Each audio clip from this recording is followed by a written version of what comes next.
Si vous êtes une collectivité locale et que vous financez une politique sportive, vous allez mettre tant d'euros sur la pratique du foot, par exemple. Mais sans vous en rendre compte, il est très probable que vous surfinanciez les clubs de foot masculins, parce que vous allez avoir très peu de clubs de foot féminins en proportion, et donc votre budget sportif va être beaucoup plus favorable aux petits garçons. Et il y a beaucoup de villes françaises qui, justement, en analysant leur budget, s'étaient rendues compte de ce biais-là. Et donc, on peut rééquilibrer les budgets de pratiques sportives avec 1 euro pour les filles, 1 euro pour les garçons.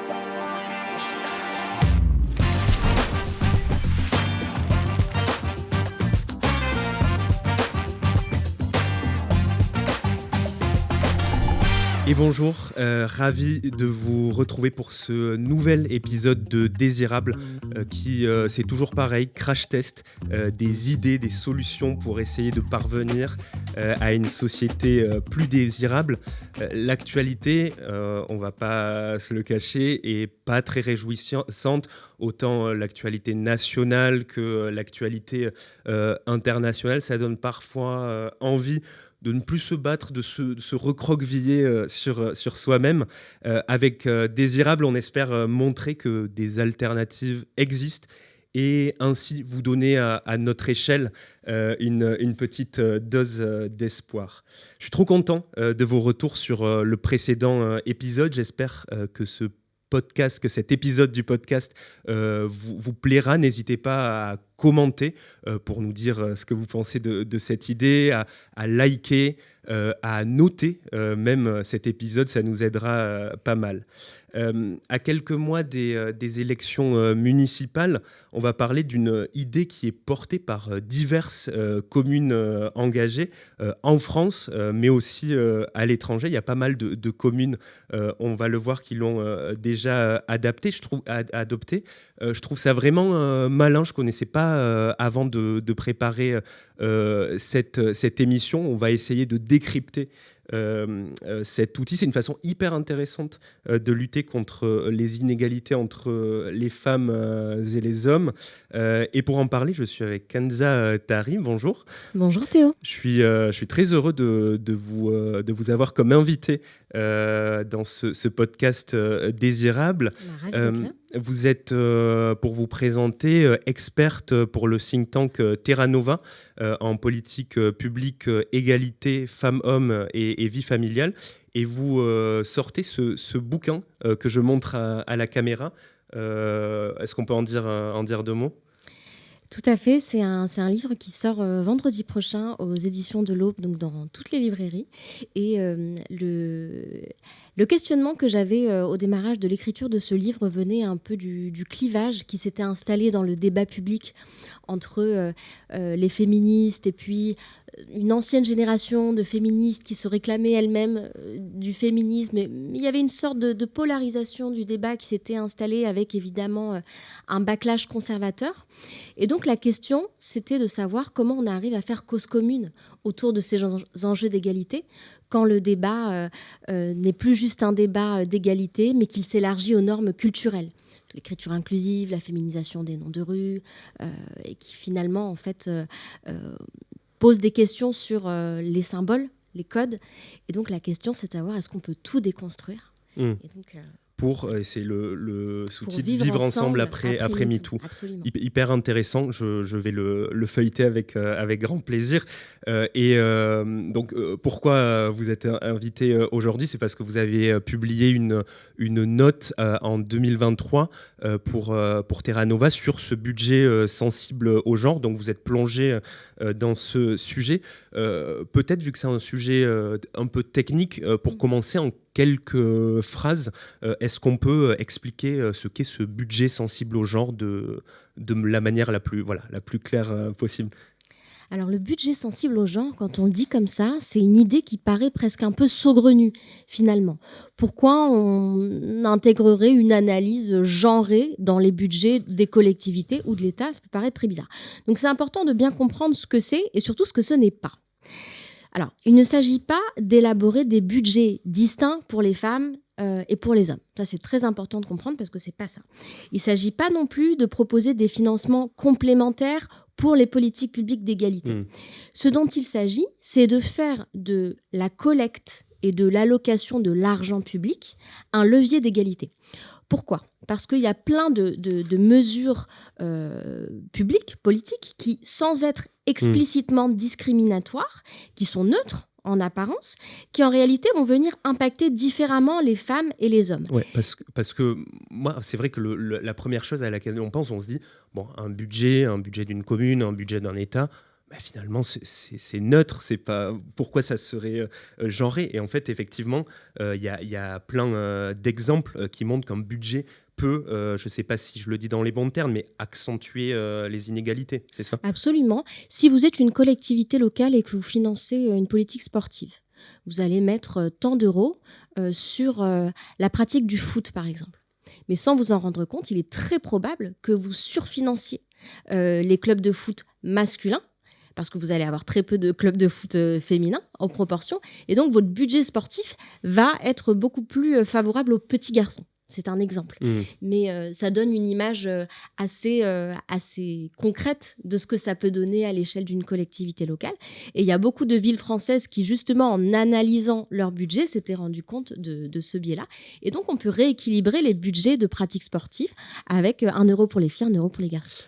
Vous disiez que des villes ont analysé, se sont emparées de cette thématique pour analyser le budget. Moi, j'ai un chiffre, la ville de Lyon, on y reviendra tout à l'heure sur la ville de Lyon, mais estime que 96% de ses dépenses pourraient avoir un impact différencié sur les femmes et les hommes, et seulement 1% pourrait avoir un impact réellement neutre, c'est les dépenses internes, mais 96% qui ont des conséquences différenciées sur les hommes et les femmes. C'est pas du tout surprenant, hein. Je parlais de la pratique sportive à l'instant. À Strasbourg, en faisant cette analyse, ils se sont rendus compte que les bénéficiaires des financements sportifs étaient à 88% des garçons. Ah oui, d'accord. Donc le chiffre est quand même donc à très, très 12% important. pour les filles. Absolument. Donc je ne suis pas étonnée du tout. Justement, vous parliez du sport, il y a d'autres exemples. Il y a les skateparks, des terrains multisports qui sont implantés sur tout le territoire, et une étude de Strasbourg montre que 80% des usagers de ces équipements sont des hommes, donc seulement 5% des femmes. Pourquoi le sport est-il en particulier représentatif de cette problématique ? Alors, le sport est un bon exemple, mais il n'est pas le seul. Je pense que ce qu'il y a derrière le sport, c'est de montrer à quel point les hommes et les femmes, les garçons et les filles occupent différemment l'espace urbain. Et le sujet, il est vraiment intéressant quand on le prend de ce point de vue-là, quand on se pose la question du budget à l'échelle d'une collectivité locale. Le meilleur exemple de transformation, c'est la ville de Vienne, en Autriche. Ça fait assez longtemps, ça fait depuis le début des années 2000, que le budget de la ville de Vienne est soumis à l'analyse genrée. Et en fait, on s'est aperçu que ça a vraiment permis de modifier le quotidien des habitants sans distinction de genre. Je vous donne un exemple assez rapide. Le constat de départ, il est très simple. C'est les femmes et les hommes se déplacent différemment.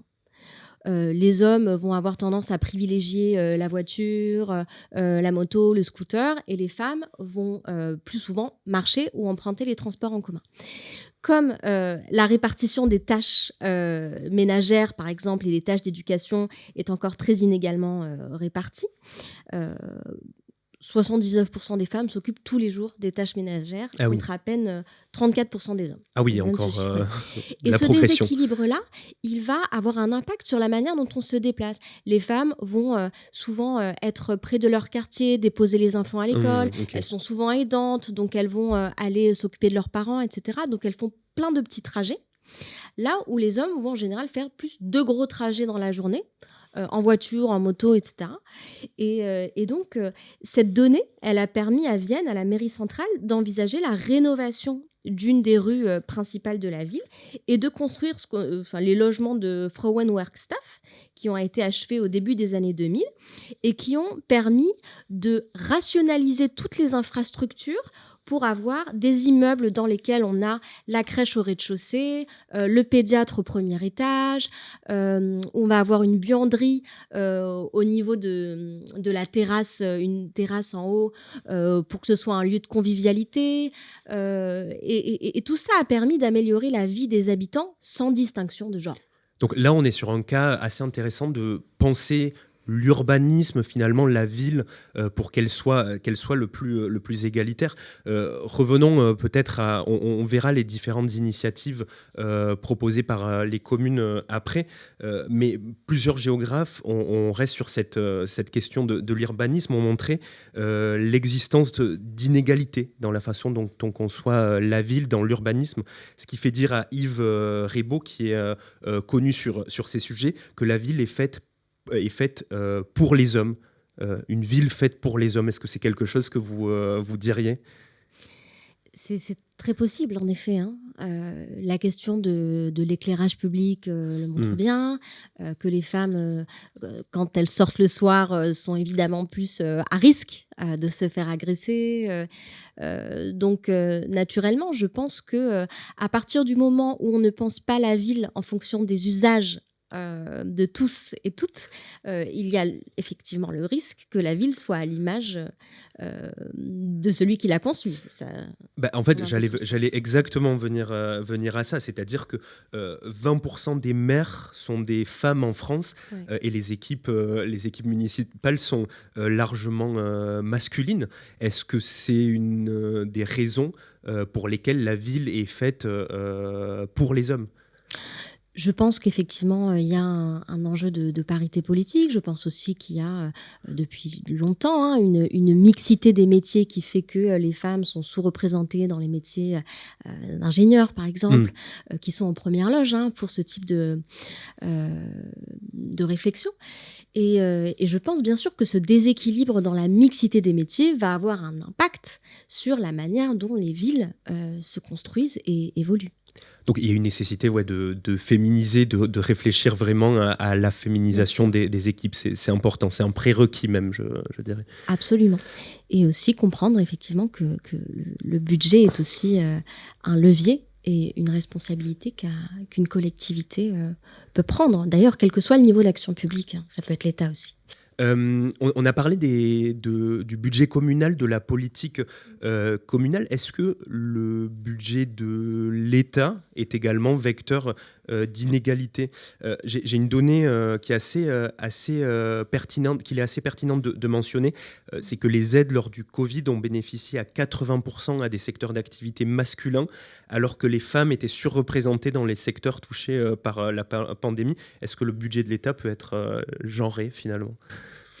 Alors, ce que vous mentionnez, ce sont les aides aux entreprises, je suppose. Oui, c'est ça, qui ont exactement. été versées justement pour permettre de limiter, on va dire, la casse compte tenu de la baisse des activités.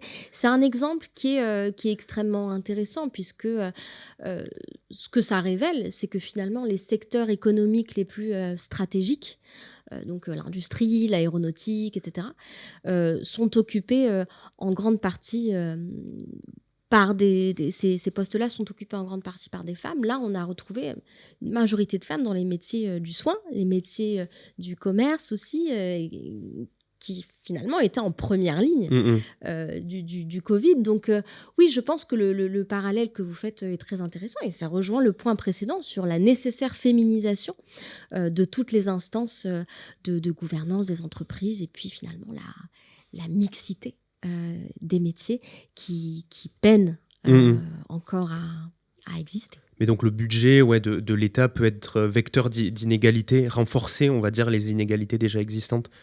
Absolument. Je vous donne un exemple que l'État pourrait tout à fait mettre en œuvre, et ça va dans le sens de ce que vous dites.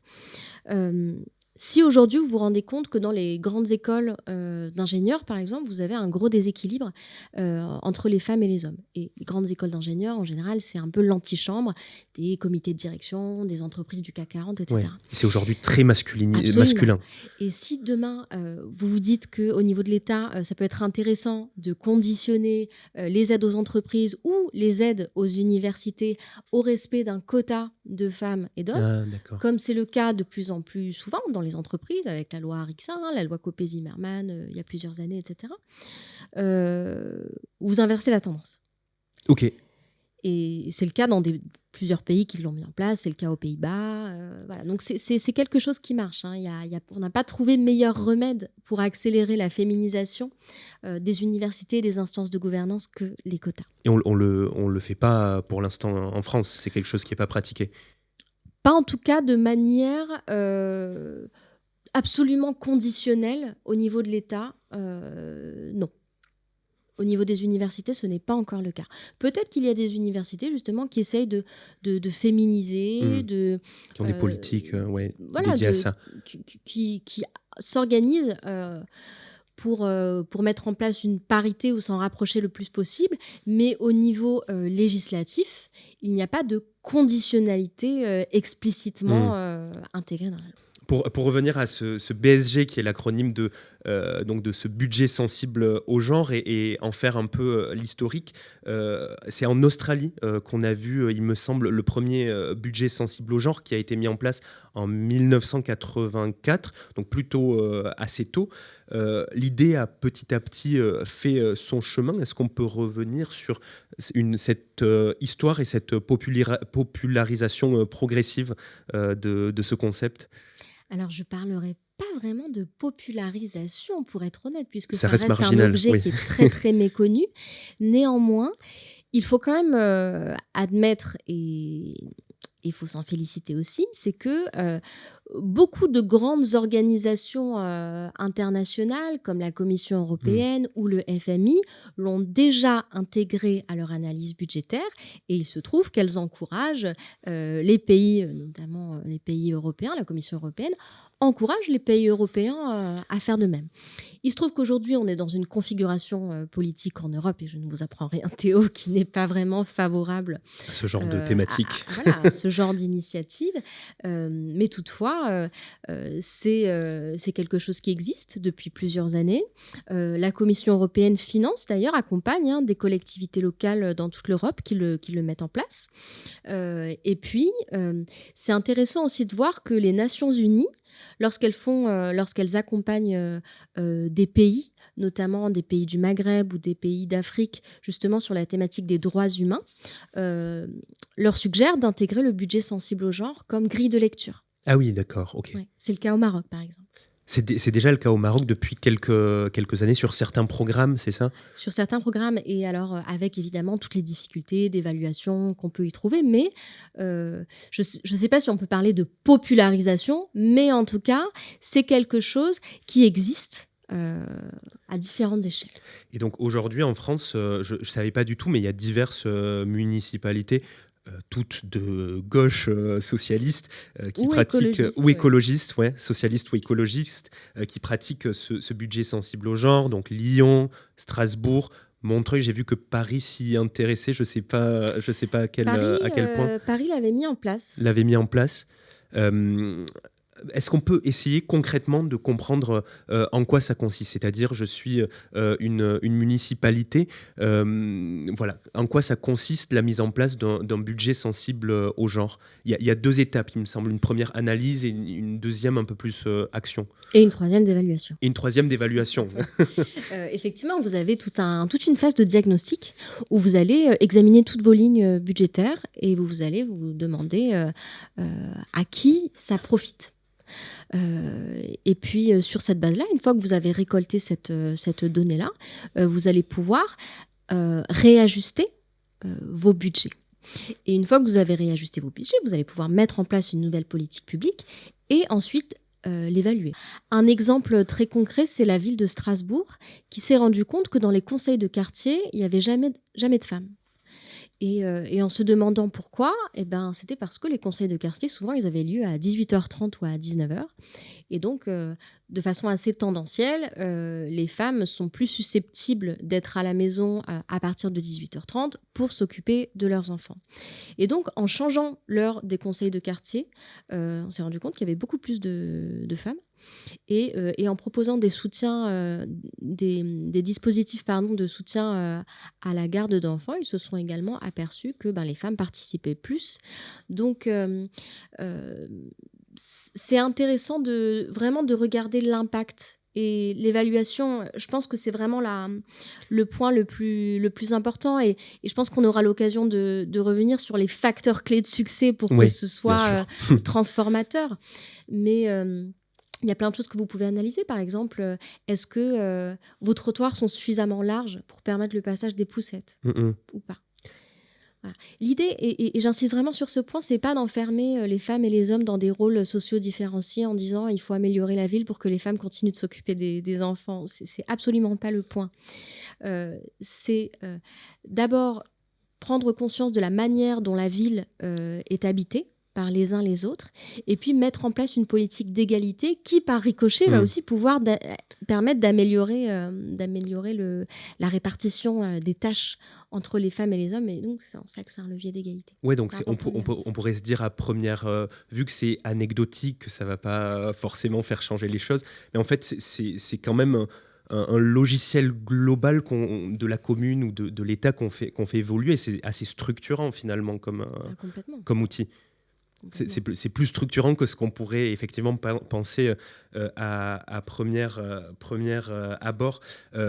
Ça me fait penser à un autre outil qui est déjà utilisé par l'État, qui est le budget vert, qui analyse les dépenses en les classant selon l'impact positif sur l'environnement, impact négatif pour le faire en gros. Quel lien faites-vous entre les deux ? C'est absolument le même principe. Je pense que c'est le meilleur exemple, ce que vous donnez là. Le budget vert, il va classer les dépenses de l'État selon leur impact sur l'environnement. Neutre, favorable, défavorable.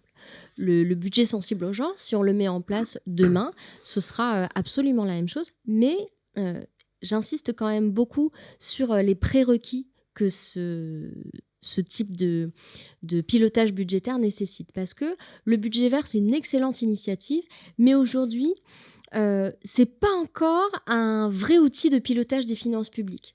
Le budget vert, aujourd'hui, c'est un peu comme une espèce d'annexe au budget de l'État qui va être élu par qui ? Par des députés sérieux, par finalement une minorité de spécialistes, finalement. Et pour que ça devienne un véritable outil de pilotage des finances publiques, il y a plusieurs prérequis, j'en citerai 4, même 5. Le premier étant la stabilité politique et la possibilité d'élaborer un budget. Ce qui n'est pas le cas forcément en ce moment. Mais déjà, je pense qu'il faut un consensus politique avec un portage politique fort. Au niveau de l'État, il faudrait que ce soit porté au niveau Élysée, au niveau de Bercy. Il faut qu'il y ait en tout cas un portage très très incarné. Pourquoi ? Parce que c'est un sujet technique. Donc il va falloir que tous les acteurs impliqués sur la chaîne budgétaire s'en saisissent. Il faut former. Il y a aussi un manque de statistiques sexuées aujourd'hui. Oui. Et donc si on veut faire du budget genré, il faut pouvoir l'analyser. Il faut des indicateurs. Il faut des indicateurs pour l'analyse. On n'a pas aujourd'hui, si je prends les statistiques sexuées, donc qui intègrent spécifiquement des points sur les femmes versus les hommes, sur 600 indicateurs, on en a 50. D'accord. Donc c'est extrêmement faible. Donc c'est pour ça que je parlais de la volonté politique. Mais il y a d'autres prérequis, évidemment, et on pourra continuer à les évoquer. Donc, ce budget sensible au genre amène à de véritables réalisations. Moi, il y en a une qui m'a beaucoup intéressé, c'est à Lyon, le fait de faire évoluer les cours d'école pour les rendre moins genrés. C'est-à-dire que habituellement, on a le terrain de foot au milieu avec les garçons qui prennent de la place. Et donc, le budget sensible au genre amène à une réflexion sur ce type d'organisation. Est-ce qu'on peut expliquer comment ça permet permet cette réflexion? Absolument. Il y a beaucoup d'études qui ont été menées par des sociologues au niveau des écoles primaires. Et comme vous le dites, on s'est rendu compte que généralement, les garçons étaient au centre en train de jouer au foot et puis généralement, les filles occupaient les marges. Et, euh, et donc, ça avait un impact sur la perpétuation de beaucoup de comportements, c'est-à-dire la capacité à prendre sa place quand vous êtes une fille, puis plus tard une femme. Et puis aussi, évidemment, des sujets sur la mixité au quotidien. Et je pense que c'est très intéressant que certaines villes, donc il y a Lyon, il y a aussi Rennes, c'est très intéressant que des villes se posent ces questions-là. On n'a pas encore le résultat de ces travaux sur les cours d'école, mais l'idée, c'est d'arriver à des cours qui sont beaucoup plus neutres, en cassant ce modèle classique, patriarcal, du terrain de foot au centre et des marelles sur les côtés. Oui, c'était un peu ça. Caricature à peine. Enfin, moi, mais quand j'étais jeune, un c'était peu ça. exactement ça. Moi aussi, c'était ça. Et donc, l'idée, c'est d'avoir des espaces de jeu un petit peu plus hybrides et moins genrés qui permettent beaucoup plus de mixité. Et pour que ça marche, ça doit aussi s'inscrire dans une politique beaucoup plus globale de mixité à l'école où, sans s'en rendre compte, même beaucoup de profs qui sont particulièrement engagés vont avoir des biais. Et ça, c'est pas moi qui le dis, c'est le Haut Conseil à l'égalité. On interroge une petite fille pour qu'elle rappelle ce qui a été dit au cours précédent. Et quand il s'agit d'avoir de nouvelles idées, d'être créatif ou d'avoir de l'audace, on va avoir plutôt tendance à interroger des petits garçons. Donc, pris isolément, ça paraît évidemment, comme vous le disiez, anecdotique, mais mis bout à bout, à condition de faire les bons embranchements, on peut arriver vers des politiques publiques intéressantes. En tout cas, cette question des cours a effrayé le Figaro, qui a relevé cette partie du budget sensible au genre et qui en tout cas faisait parler des gens assez effrayés par cette remise en cause des dispositions de la Cour. C'était assez drôle. Oui, À voir. c'est pas nouveau. Moi, je sais que le Figaro avait été effrayé. Je sais que beaucoup d'élus locaux de droite avaient qualifié le budget sensible au genre de machin gaucho bobo. C'était dans la presse il y a 2-3 ans. Euh, je pense que c'est dommage de ne pas s'intéresser à ce qui produit des inégalités à la racine et puis simplement de considérer que tel ou tel dispositif sera purement symbolique. Et malheureusement, c'est des discours qu'on retrouve un peu sur tous les sujets féministes aujourd'hui. Or, c'est intéressant de voir comment le budget peut être un outil de rationalisation des finances publiques, d'égalité, et si on voulait aller plus loin, peut-être de réduction du déficit public. Alors peut-être que si on a cet argument-là, ça pourrait peut-être intéresser le Figaro. Mais ce qu'on peut aussi se dire, c'est que même si le budget sensible au genre n'est pas un outil de réduction du déficit public à proprement parler, on peut se dire qu'analyser et orienter les recettes, ça peut aussi avoir un impact sur la stimulation de la croissance, parce que si on rétablit plus d'égalité entre les femmes et les hommes, plus de femmes vont participer au marché du travail, et donc ça veut dire quoi ? Gain de PIB et donc soutenabilité des finances publiques. On pourrait aussi se poser la question. Est-ce qu'on a parlé du fait de ne pas avoir de retour sur ce qui a été fait autour des cours d'école? Est-ce que, par ailleurs, on a des mesures d'impact, des retours sur ce qu'a permis ce budget sensible au genre? Les meilleurs retours qu'on a aujourd'hui sur la France et sur les collectivités locales, c'est vraiment l'exemple du sport. C'est-à-dire un meilleur financement des clubs de tennis et de foot féminin, ce qui est en réalité assez nouveau, d'encourager la pratique à haut niveau du foot et du tennis chez les filles, chez les adolescentes. Donc je pense que c'est à ce stade le meilleur indicateur qu'on a et il est extrêmement positif. Mais cela nécessiterait peut-être un peu plus de mesures d'impact pour crédibiliser la démarche, j'imagine. Absolument. Moi, je n'aurais qu'un mot, il faut évaluer.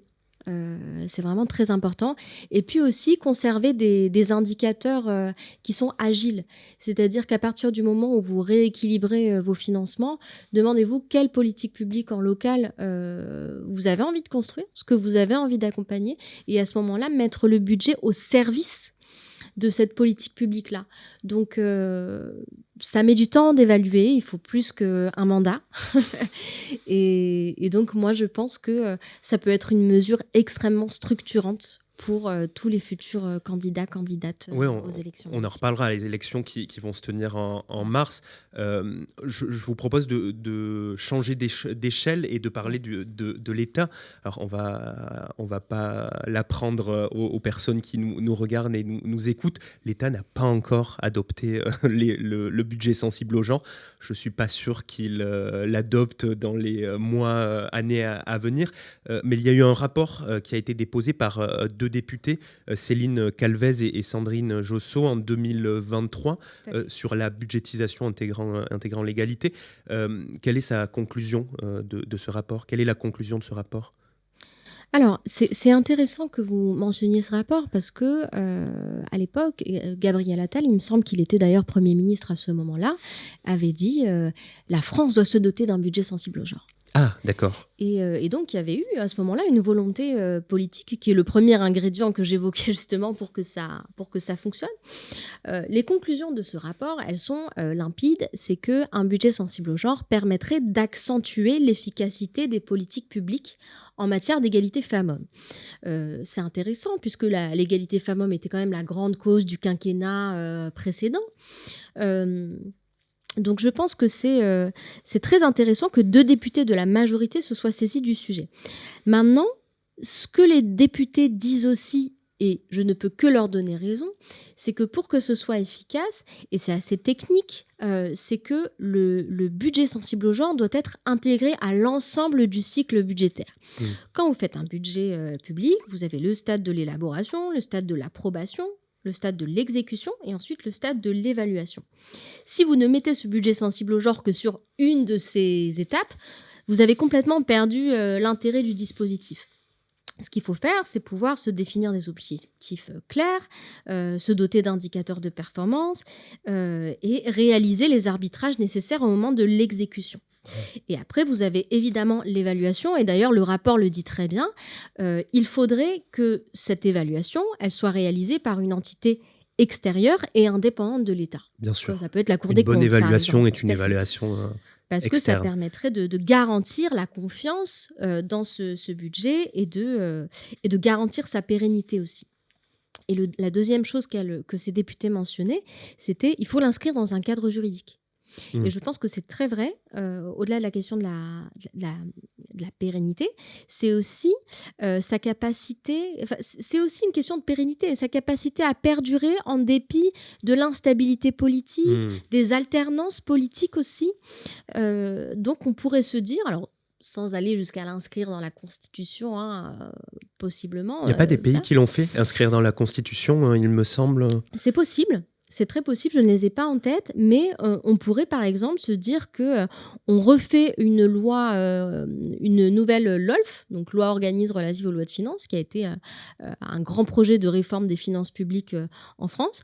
On fait une révision et on inscrit le budget sensible au genre dans le cadre de cette loi, parce que ça le dote d'un cadre, ça le légitime, et puis ça permet de l'intégrer sur l'ensemble du cycle budgétaire. Et ça, c'est vraiment un point très très important dans le rapport. Et comment pourrait dès lors évoluer la politique de l'État si elle intégrait ce budget sensible au genre? Quelle réalisation pourrait advenir?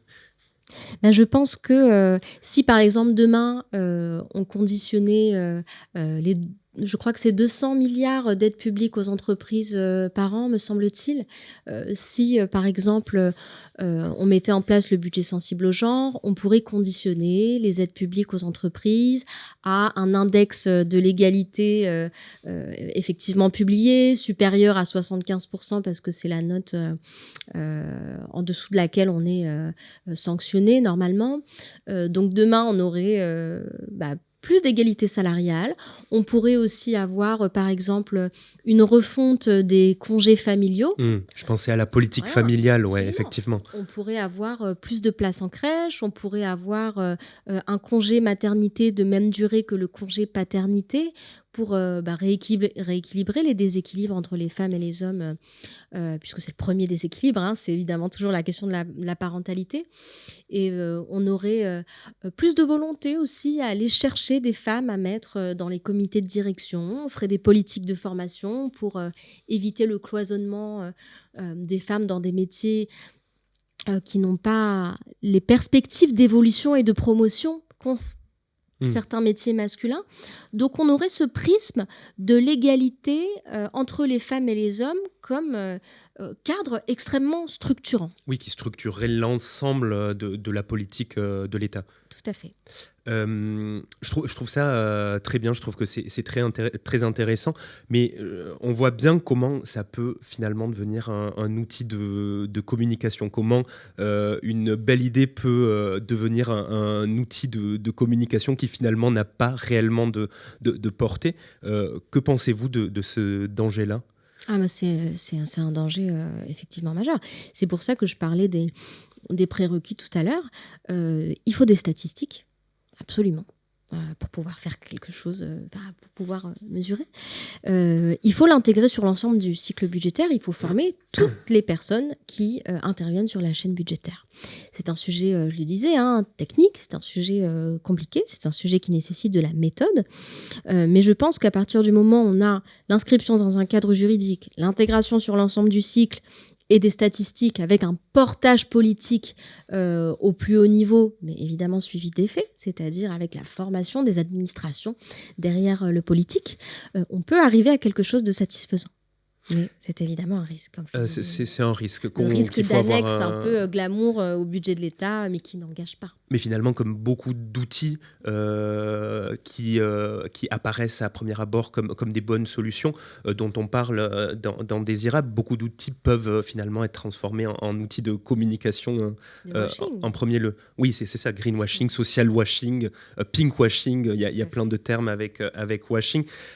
Autre peur qui peut exister, c'est celle de finalement déshabiller Paul pour habiller Jacques, donc de prendre sur certaines dépenses pour les mettre, pour les réinjecter autre part. Est-ce que c'est également quelque chose qu'il faut avoir en tête ?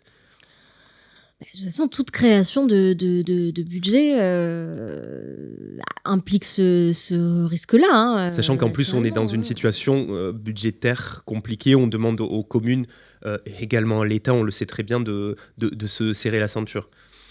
Je pense que c'est intéressant à ce moment-là de se poser la question de l'impact, tout simplement, de telle ou telle politique publique. Et le budget est un outil au service de cette politique publique. Mais, in fine, je pense que si la crainte, par exemple, ce serait qu'on mette plus de budget pour l'égalité femmes-hommes et qu'on ait moins de budget pour l'environnement, se dire, in fine, qu'est-ce qu'on a envie de construire ? Et je ne suis pas sûre, par ailleurs, que ce soit contradictoire. Mais...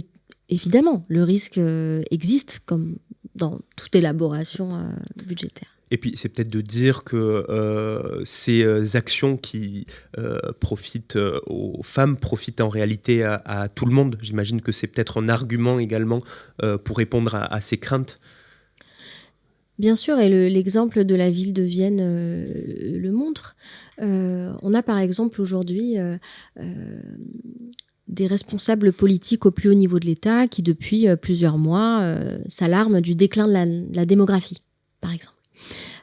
Et donc, donc, le président de la République avait parlé de réarmement démographique. Oui, sacré terme, ça. Voilà, le choix des termes était quand même évidemment à questionner, mais ce qu'on peut se dire d'intéressant, c'est que c'est au contraire dans les pays dans lesquelles les politiques d'égalité entre les femmes et les hommes sont les plus importantes. Par exemple, on va parler des congés familiaux, donc égalité dans les congés familiaux, structure pour la garde d'enfants, etc. Donc je pense notamment à la Norvège et à la Suède, à l'Espagne aussi aujourd'hui, qui a une politique extrêmement volontariste en la matière. C'est souvent dans ces pays-là, surtout la Suède et la Norvège, on verra pour l'Espagne parce que c'est encore un petit peu récent. Ils sont souvent cités un exemple, même au-delà de l'égalité femmes-hommes. Je ne sais pas si ça s'est répercuté encore sur le niveau démographique, mais en tout cas pour les pays nordiques, c'est le cas. Aujourd'hui, c'est vrai qu'on a un déclin démographique en France, c'est absolument vrai. Mais pour autant, c'est parce qu'on a des politiques d'égalité, c'est là où on a des politiques d'égalité les plus fortes, que le niveau de démographie se maintient le mieux. Donc, D'accord. donc ça peut être aussi intéressant de ce point de vue-là de se poser la question du budget sensible au genre, puisque plus d'égalité dans la gestion des enfants, moins d'écart de salaire entre les femmes et les hommes, c'est aussi potentiellement plus de recettes pour l'État. Et comment on explique ce lien entre mesures d'égalité et naissance comment ça s'explique? Aujourd'hui, alors la question de la baisse de la natalité, elle est évidemment multifactorielle, mais je pense que les questions de pouvoir d'achat, de logement y jouent beaucoup. Et vous avez aussi chez les femmes une tendance qui se consolide, hein. On fait plus d'études, on entre sur le marché du travail et on a des enfants plus tard. Et donc, quand on a des enfants plus tard, en général, on a moins d'enfants. Si on a son premier enfant à 30 ans, 32 ans, il est très possible qu'on ait moins d'enfants que si on avait eu son premier enfant à 22 ans. Donc, il y a évidemment la question du travail des femmes. Il y a la question aussi, je le disais à l'instant, hein, la question du pouvoir d'achat. Il y a une parole qui, heureusement, se libère sur la question de la charge mentale, sur la question du non-désir d'enfant aussi. Il y a quand même un pourcentage qui m'avait beaucoup émue, hein, c'est que je crois que c'est 30% des femmes en âge de procréer qui disent ne pas vouloir d'enfants. 30%, ah oui, C'est quand ok. même un chiffre très significatif parce que je pense que cette question du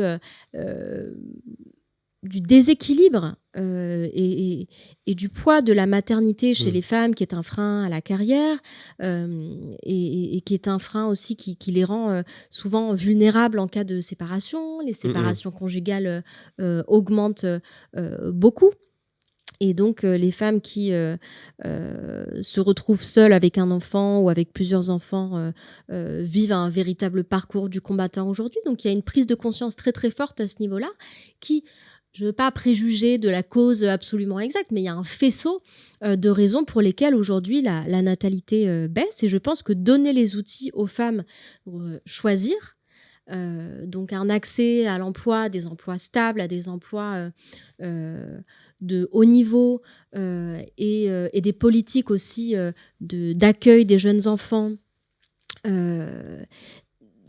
Toutes ces politiques-là de soutien à la famille, aux familles Permettre maintenant, dans les évolutions qu'elles prennent, parce que les familles de... aujourd'hui évoluent, les femmes ne sont plus à la maison, elles travaillent aussi. Et donc soutenir ces nouvelles configurations familiales, ça permet aussi aux gens de se projeter. Et mécaniquement, le résultat statistique, c'est que la natalité se maintient. La natalité se maintient. Encore faut-il vouloir que la natalité continue de progresser. C'est effectivement, on pourrait tout à fait se poser la question, mais je pense que la question, le rôle de l'État, c'est peut-être non seulement de garantir le choix des femmes en matière d'avoir ou non des enfants, c'est la première chose, mais c'est aussi de garantir aux couples qui le souhaitent, aux couples hétérosexuels, homosexuels ou aux parents célibataires, de pouvoir construire la famille qu'ils souhaitent construire. Et je pense que c'est ces deux choses qu'il faut tenir ensemble. Revenons au cœur du budget sensible au genre et aux perspectives politiques pour cet outil. On l'a dit tout à l'heure, les élections municipales arrivent à grands pas, elles auront lieu dans quelques mois. Est-ce qu'on peut espérer trouver cette mesure dans des programmes de candidats aux élections municipales ? Je pense que oui, je pense qu'on a aujourd'hui de bons retours d'expérience sur plusieurs communes en France. Je pense que c'est un outil qui fait ses preuves et qui, en tout cas, pourra, j'aime pas ce terme parce qu'il a été très galvaudé, surtout sur les politiques d'égalité femmes-hommes, mais ruisseler chez leurs voisins. Donc, moi, je pense que ce serait très intéressant d'avoir l'avis d'élus qu'ils l'auraient mis en place à l'échelle de leur commune, voir l'impact que ça a eu, voir de quelle manière ça a amélioré la vie des filles et des garçons, et se dire que finalement, c'est un outil de justice sociale. C'est que chaque euro d'argent public profite équitablement aux petites filles, aux petits garçons et aux femmes et aux hommes, et c'est pas plus compliqué que ça. Peut-être que ça aura réussi quand une mairie de droite ou de centre aura mis en place ce genre de mesures. Ça serait un bon signal de voir ça. Ça ferait peut-être la preuve du concept, effectivement, ce serait intéressant. On arrive à la fin de cette émission qui était très riche. J'espère qu'on a bien compris cette idée, ce concept technique de budget sensible au genre. J'ai l'impression qu'on a été assez pédago et qu'on a bien montré son efficacité. Il y a une question rituelle dans cette émission. Je vais vous laisser 1 minute pour essayer de convaincre sur la pertinence du budget sensible au genre, de cet outil. Je vous laisse la parole. On a souvent l'impression que les politiques publiques sont neutres. On peut prendre la question de l'impôt, par exemple. L'impôt, qui est un sujet qui, en France, cristallise beaucoup de questionnements. Aujourd'hui, et c'est un héritage du sortir de la Seconde Guerre mondiale, on déclare en France ses impôts au niveau du ménage. Et donc, souvent, il y a des écarts de salaire entre les femmes et les hommes. Et donc, mécaniquement, il est plus avantageux fiscalement d'avoir un écart de salaire important. Et souvent, les petits salaires sont ceux des femmes. C'est un choix qui peut paraître avantageux fiscalement ou neutre du point de vue du genre, mais en réalité, il ne l'est pas. Il ne l'est pas parce que tout ce système socio-fiscal qu'on considère comme finalement une donnée, qu'on ne questionne pas plus que ça, a un prisme qui est celui du modèle social que l'économiste Hélène Périvier appelle Monsieur gagne-pain et Madame gagne-miette. Et le budget sensible au genre permet de prendre conscience de ces mécanismes-là et de réinventer des politiques sociales et tout un pan de l'action sociale qui mériterait d'être réexaminé à l'aune des défis contemporains qui sont ceux de la parité, des femmes qui accèdent à des hauts postes, à des responsabilités politiques, des familles qui aujourd'hui évoluent, qui ne sont plus les mêmes qu'avant, et donc répondre à ces aspirations qui sont celles de la vie quotidienne des gens, tout simplement. Ça passe aussi par l'action sociale et la fiscalité, et donc par le budget.